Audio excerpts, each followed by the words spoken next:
ये शादी सिर्फ मैंने अपनी बेटी के लिए की है, इसीलिए मुझसे ज़्यादा उम्मीद मत रखना।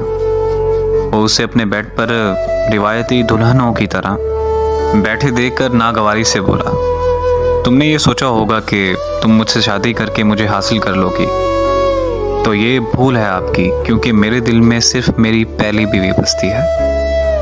वो अपनी पहली बीवी का नाम मोहब्बत से लेकर सर्द लहजे में बोला, ये फूलों से सजा कमरा कभी भी तुम्हारा नहीं होगा। याद रखना, ये फूल मेरे बीवी के चले जाने के बाद मेरी ज़िंदगी से भी चले गए। अब सिर्फ कांटे ही कांटे रह गए हैं मेरी ज़िंदगी में। वो यकदम से जनूनी अंदाज में बेड पर लगे गुलाब के फूलों की लड़ियों को बेदर्दी से खींचकर नफरत से बोला। वो उसकी जनूनियत देखकर सहमी और तेज़ी से बेड से उठी और उससे दूर होने लगी और रोते हुए सोचने लगी कि ज़िंदगी हर बार क्यों उसे दर्द देती है और क्यों सभी रिश्ते उसे अधूरे मिलते हैं।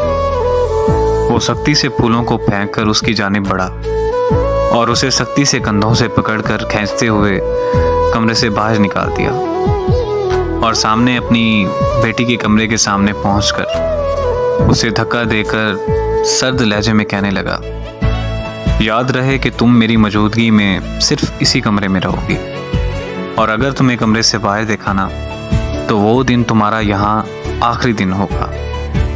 कंधों पर गिरफ्त सख्त करता वो नफरत से उसे देखते हुए कहने लगा। उसे उसके खूबसूरत सरापे को देखकर भी उसे कुछ फील नहीं हो रहा था, और कैसे होता, वो एक पत्थर दिल इंसान था।